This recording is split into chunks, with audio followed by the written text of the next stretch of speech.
박종수 할아버지는 은퇴 후 몇 년 동안은 어떻게든 자립하며 살아갔습니다.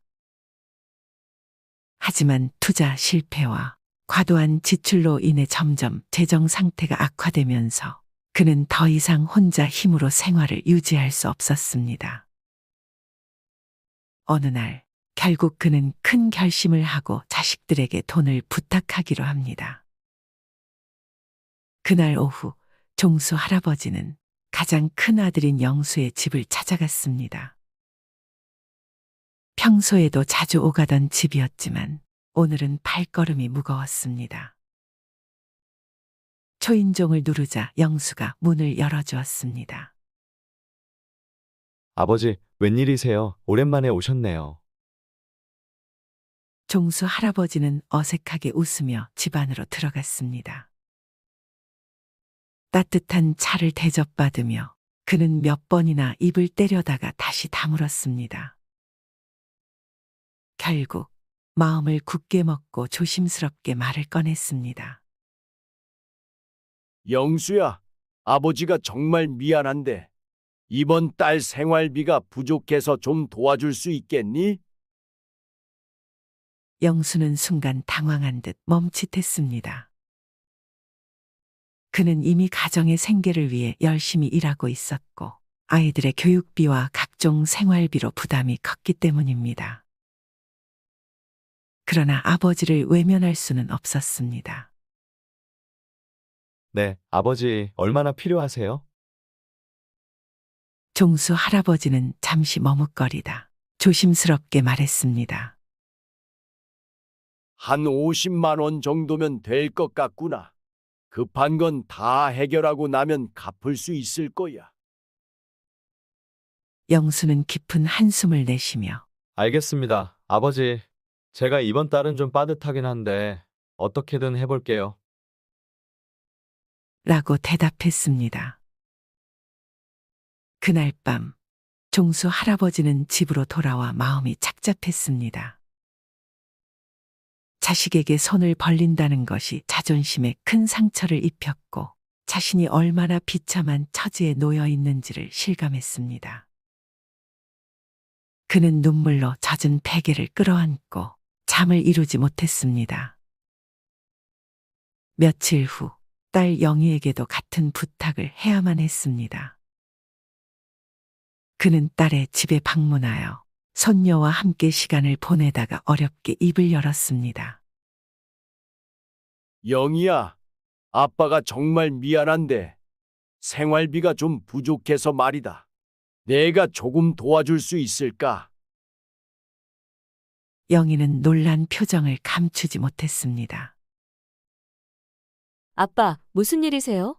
요즘 많이 힘드신가 봐요. 그녀는 아버지의 손을 잡고 걱정스러운 눈빛으로 물었습니다. 그래, 영희야. 아빠가 좀 어려운 상황에 놓였단다. 이번 달만 좀 도와주면 안 될까? 영희는 눈물을 참으며 물론이에요, 아빠. 제가 어떻게든 마련해 볼게요. 라고 말했습니다. 종수 할아버지는 자식들의 얼굴을 보며 더욱 마음이 무거워졌습니다. 자식들에게 짐이 된다는 사실이 그를 괴롭혔고 그는 자신이 잘못된 결정을 내렸음을 후회하며 자책했습니다.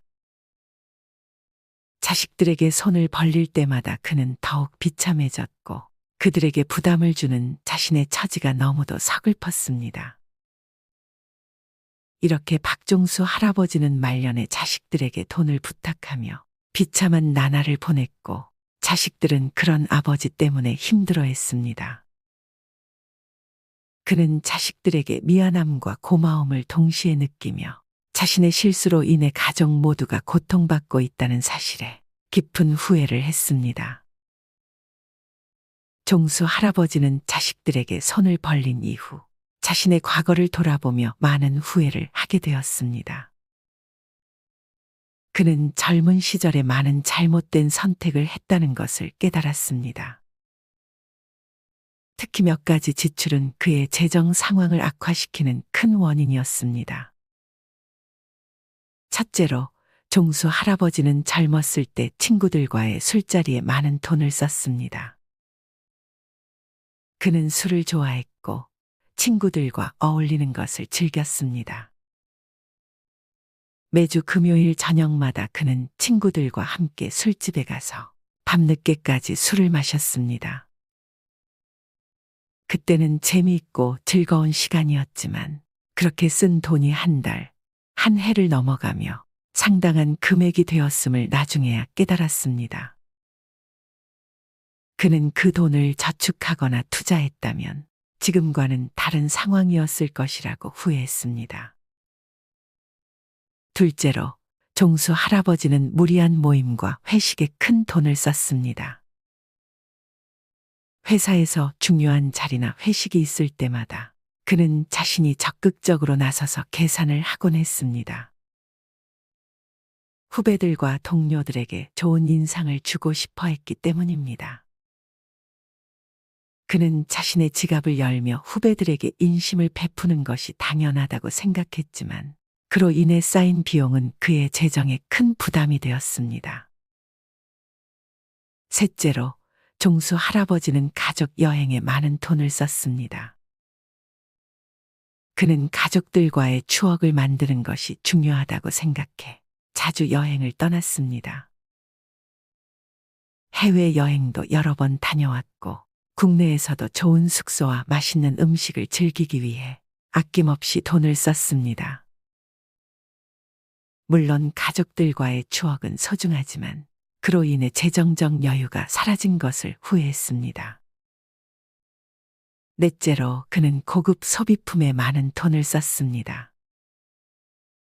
명품 가방, 고급 시계, 최신 전자기기 등을 사면서 그는 일시적인 만족감을 느꼈지만 나중에 그것들이 자신의 삶에 얼마나 큰 영향을 미쳤는지 깨닫게 되었습니다. 특히 명품 소비는 주변 사람들에게 자신을 과시하기 위한 것이었지만 그로 인해 큰 금액이 낭비되었습니다. 마지막으로 종수 할아버지는 자식들에게 과도한 지원을 했습니다. 자식들이 결혼할 때, 집을 장만할 때, 심지어 손자들의 교육비까지 그는 아낌없이 지원했습니다. 자식들을 도와주는 것이 부모의 당연한 역할이라고 생각했지만 그로 인해 자신의 노후 자금을 마련하지 못했다는 것을 후회했습니다.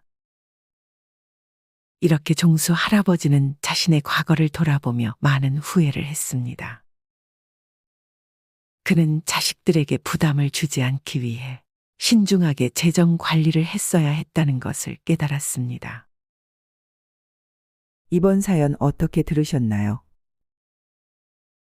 여러분들은 인생의 세 번째 30년에 대해 생각해 보신 적이 있으신가요?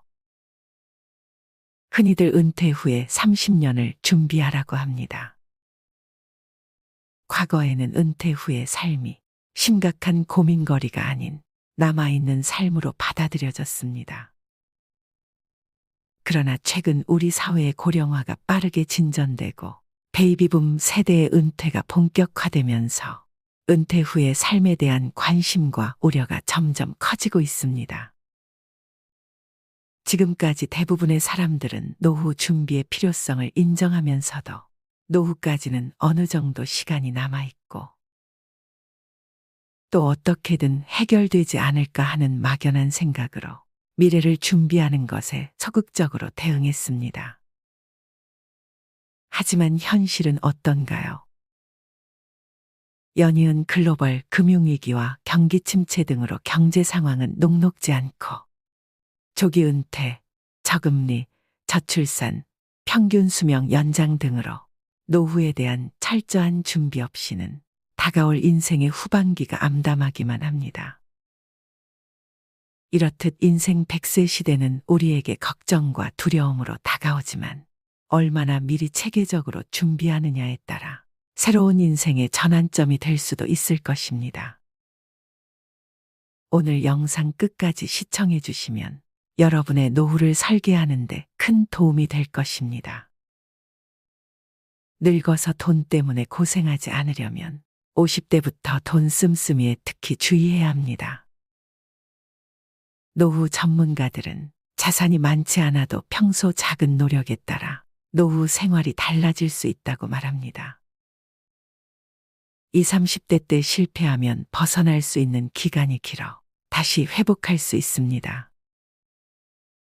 실패를 거울 삼아 전화위복의 계기가 될 수도 있죠.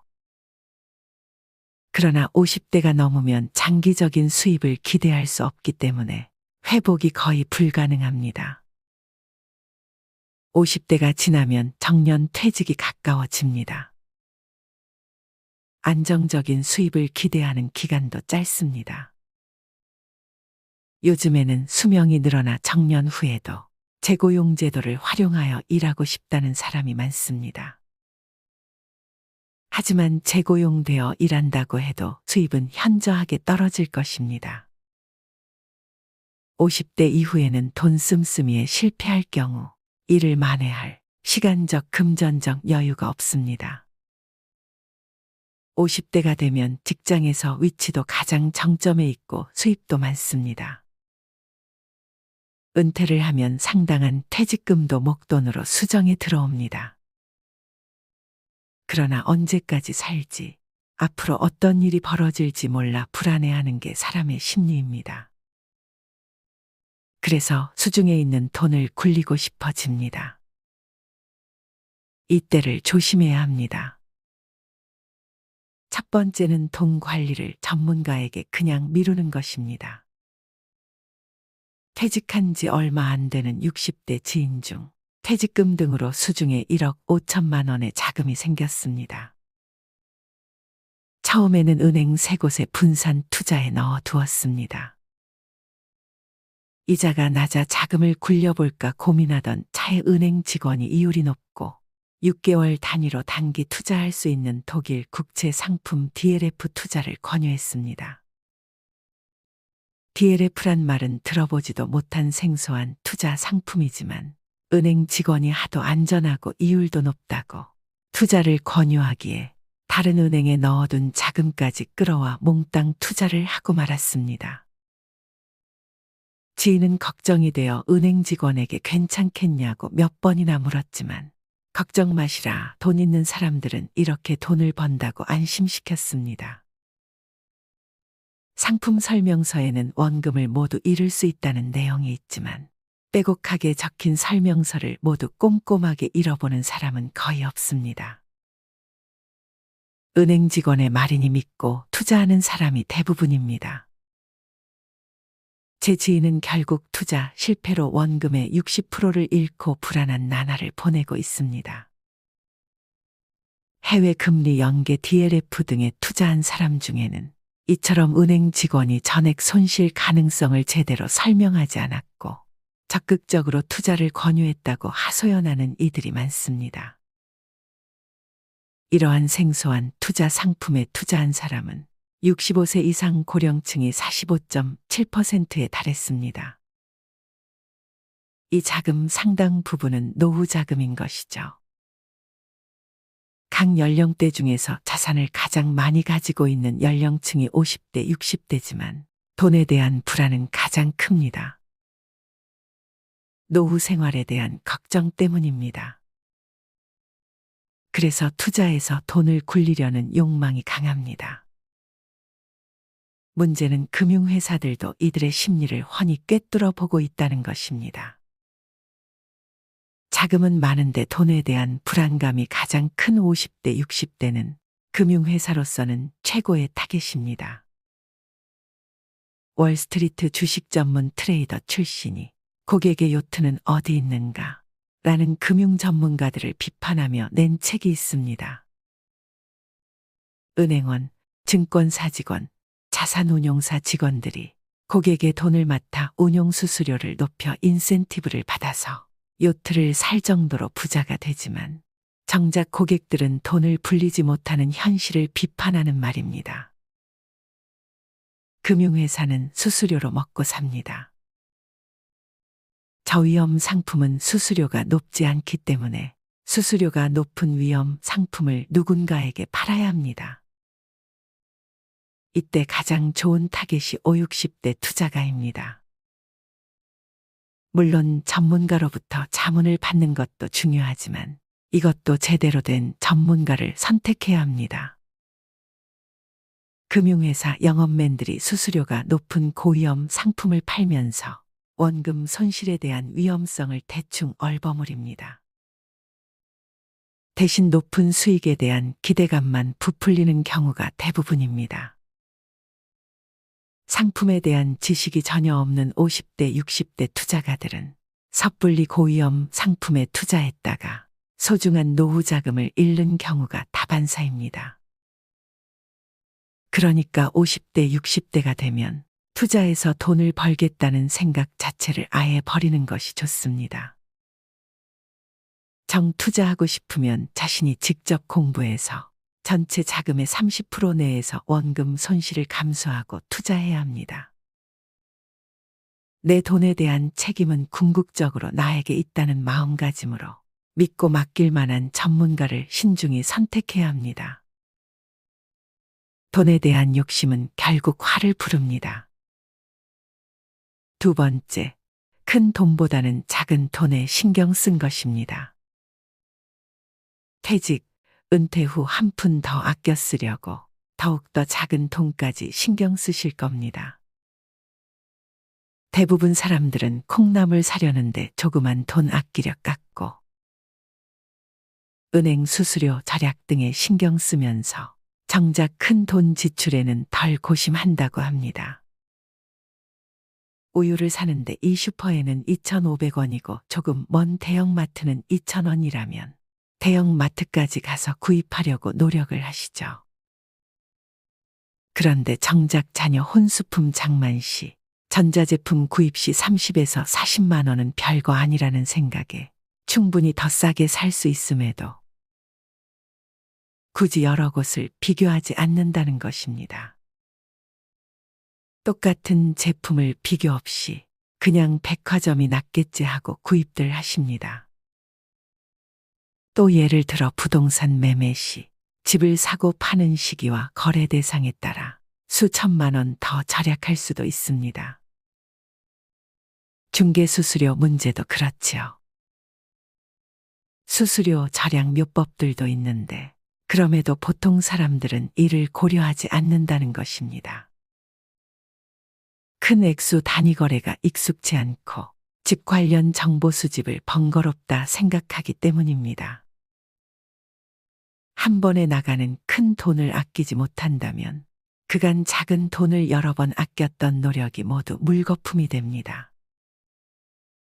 절약 습관이 헛수고가 되지 않기 위해서는 푼돈보다 목돈 나갈 때 줄이는 방안이 필요합니다. 세 번째, 50대, 60대에는 자신에 대한 합리화 사치를 조심해야 합니다. 30년 이상 직장 생활을 하다 은퇴를 하면 인생이 허무해집니다. 고생했던 자신을 위로하고 싶은 충동이 생깁니다. 아무짝에도 필요 없지만 그동안 갖고 싶었던 외제차에 수천만 원을 쓰는 사람도 있습니다. 인생 뭐 있냐는 기분에 1,000만 원이 넘는 크루즈 여행을 떠나는 사람도 있습니다.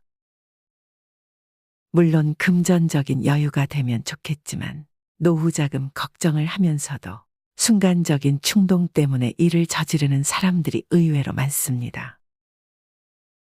퇴직금을 전제로 한 자산에 대한 사치는 노후 파탄으로 이어진다는 사실을 알아야 합니다. 노후에는 생각지도 못한 지출이 생깁니다. 그중 대부분이 의료비입니다. 평생 의료비의 절반 이상을 70대 이후에 쓰게 됩니다. 퇴직금은 회사에서 주는 보너스가 아닙니다. 어디까지나 자신이 일하여 번 급여의 일부분입니다. 이런 소중한 퇴직금을 함부로 낭비하면 노후 생활을 감당하기 힘들어집니다. 네 번째, 60대부터는 가계를 무조건 슬림화해야 합니다. 퇴직, 은퇴 전이라면 지출은 반드시 수입 범위 내에서 해야 합니다. 퇴직 은퇴 후에는 소득 내 지출 원칙으로 은퇴 전 소득의 50% 내에서 소비하는 습관을 가져야 합니다. 현역 때처럼 돈을 지출하면 안 됩니다. 그런데 좀처럼 전에 비해 소비가 줄여지지 않는다고 말씀하는 분들이 많습니다. 퇴직금 등 쌓아놓은 목돈이 푹푹 줄어드는데도 말입니다. 미래 소득을 과하게 당겼으면 미래가 불안해진다는 점을 꼭 염두해 주셔야 합니다. 소득이 줄어들면 씀씀이도 함께 줄여야 합니다. 당연한 논리이고 실천이 어려울 것 같지 않지만 은퇴자들은 이구동성으로 그게 생각처럼 그렇게 쉽지 않다고 합니다. 오히려 은퇴 생활 초기에는 취미와 여가 활동이 늘어나면서 비용이 더 들어가기도 합니다. 씀씀이를 줄이는데도 연습이 필요합니다. 은퇴가 얼마 남지 않았다면 덜 쓰고 불편하게 살면서 씀씀이를 줄이는 연습을 해야 합니다. 구체적으로 현재 생활비를 계산해보고 더 적은 예산으로 미리 생활해보는 것이 큰 도움이 됩니다. 50대, 60대 때 자산운용에 실패해서 70대에 파산하게 되면 자식들에게 큰 부담이 될 것입니다. 5번째, 로또를 사는 것입니다. 로또를 사는 사람들은 로또를 사지 않으면 대박의 기회조차 노릴 수 없다고 말합니다. 하지만 로또에 당첨될 확률은 극히 희박합니다. 당첨을 바라고 로또를 사는 것은 끊임없는 희망 고문이나 마찬가지입니다.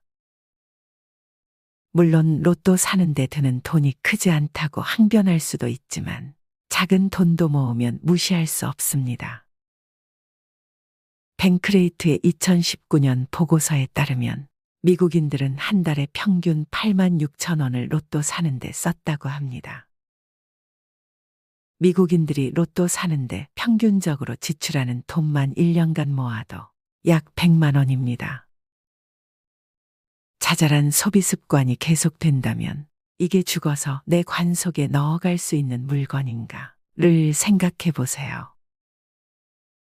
무언가 구매욕일 때 이 말을 자문해 보면 불필요한 소비를 줄이는데 큰 도움이 될 것입니다. 일례로 근사해 보이는 옷을 봤을 때 예전에는 강림한 지름신을 영접부터 하고 봤다면 지금은 입을 옷은 이미 충분히 있고 더 필요한 옷은 이제 수의 안 버리면 족하지 않은가. 죽어서 관 속에 넣을 수 있는 것은 내 몸뚱아리 하나와 수의 한 벌뿐인데 더 이상의 옷이 대체 무슨 필요가 있지?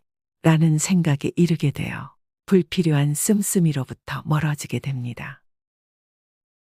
하루 최소 3시간씩 걷기를 일상화하다 보니 골프와 자동차도 필요 없어 처분하게 되고 남의 시선을 의식하는 거칠애나 허세 따위는 아무 부질없음을 깨닫게 됩니다.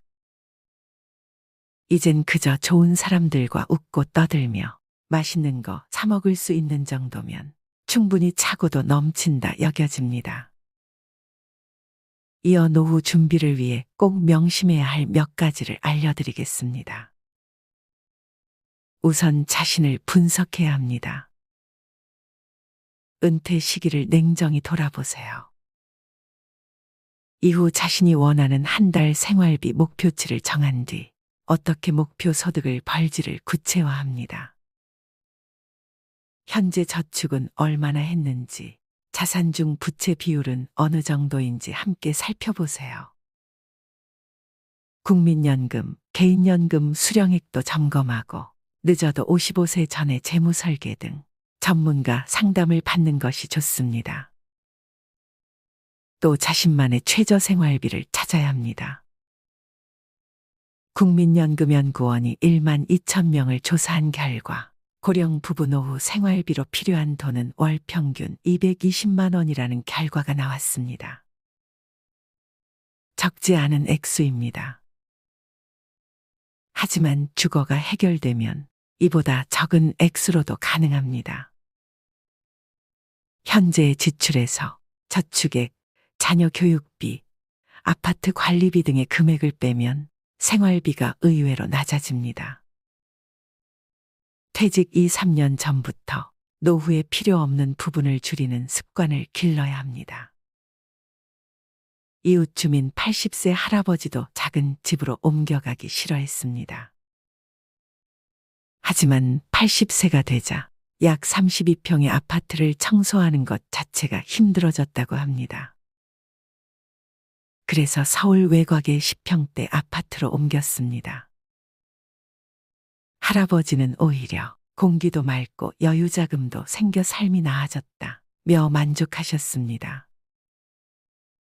현재 노인층은 자식과 같이 은퇴하는 세대라는 점도 명심해야 합니다. 어느 할머니의 경우 은퇴 후 아들에게 생활비 50만 원을 받아왔습니다. 하지만 최근 아들이 55세를 넘겨 은퇴하면서 용돈이 끊겼습니다. 또한 곧 은퇴를 앞둔 50대 후반의 직장인들도 은퇴 전 아들 결혼 자금을 준비하려 했지만 그러다간 은퇴 후 한 달 생활비가 50만 원 줄어든다는 진단을 받고 포기했다고 합니다. 그분은 내 노후가 어려워져 생활비를 받는 것이 자식에게 더 부담을 준다고 생각했다고 말했습니다. 수입이 있는 일이든 취미든 사회공헌이든 평생 현역으로 살아갈 마음가짐 또한 중요한 것 같습니다. 일할 능력이 있고 의향만 있다면 충분합니다. 일을 한다면 많든 적든 수입이 따릅니다. 따라서 자신의 기대치에 맞춰 일자리를 찾으면 됩니다. 좀 더 나이가 들어도 내가 건강하기만 하면 직업재능운영센터와 같은 곳에서 장애인들의 훈련보조, 장애인 이동지원 및 산책지원, 초등학교 등굣길 안전하게 건널목 건너기 지원, 내가 살고 있는 아파트 내에서의 노노케어 활동 등 얼마든지 주위에 도움을 주면서 살아갈 수 있습니다. 나의 건강을 챙길 수 있고 푼돈일 수는 있어도 최소한의 용돈도 벌 수 있습니다. 농부가 추수한 후 이삭을 챙기듯 이삭 줍기를 한다고 생각하면 됩니다. 마지막으로 건강이야말로 노후 재무 설계의 핵심이라고 생각합니다. 규칙적으로 식사를 하고 운동하는 습관을 가지고 건강하게 노후를 보낼 수 있으면 그것이 최고의 재산입니다. 그리고 노후에는 돈보다는 시간이 여유로운 편입니다. 남는 시간을 활용해 새로운 기술과 지식을 배우는 평생학습의 자세를 갖는다면 건강한 노후 생활을 유지하는 데 도움이 될 것입니다. 건강하지 못해 투병 생활을 이어간다거나 고액의 병원비를 써야 할 상황이 온다면 노후 파산까지 우려해야 하는 상황이 오지 않을까요? 자산이 아무리 많아도 인생이 유한한 만큼 살아가며 소비할 수 있는 금액에는 한계가 있습니다. 자산이야 많으면 많을수록 좋겠지만 노후 설계 관점에서 보면 필요한 만큼 노후 생활비를 만들 수 있다면 이미 충분히 부자라 할 수 있을 것입니다. 진정한 부여는 내 마음속에 있습니다. 육신보다 정신이, 정신보다 영혼이 부자여야 되는 것입니다. 소크라테스가 말하기를 가장 적은 것으로 만족하는 사람이야말로 가장 큰 부자다 라고 했습니다. 과거에 잘 나가던 고소득층이라고 해서 자만할 필요도 없습니다. 오히려 직장 생활할 때 몸에 밴 씀씀이가 있기 때문에 은퇴 이후 일정 수준 이상 생활을 유지하려는 경향이 강해 자칫 장수에 덫에 걸리기 쉽습니다. 영국의 심리학자가 2002년에 발표한 행복 공식에 따르면 행복도를 높이는 것은 부와 명예가 아니라 가족, 친구, 대인관계, 취미생활, 운동과 휴식 등 일상에 관한 것들이라고 하였습니다. 다시 말해 마음이 준비되지 않으면 돈의 의미도 퇴색될 수밖에 없습니다. 노후 자금 모으기에 급급하다. 어느 날 덜컥 자신의 존재 가치가 사라져버리는 그 상실감은 겪어본 사람만이 알 수 있습니다. 노후 자금 준비도 중요하지만 그보다 먼저 시작해야 할 것은 바로 마음의 준비입니다. 예전에 이어령 박사가 회고했던 내용이 기억납니다. 사회에서의 화려한 출세로 존경은 받았지만 사랑은 받지 못했다고. 노후의 돈에 얽매이기보다는 사랑을 받는 사람으로 기억되고 싶습니다. 이 영상을 통해 노후 설계에 대한 준비를 철저히 함으로써 아름다운 인생의 후반기를 누릴 수 있게 되기를 진심으로 희망합니다. 앞으로 더 좋은 영상으로 찾아뵙겠습니다.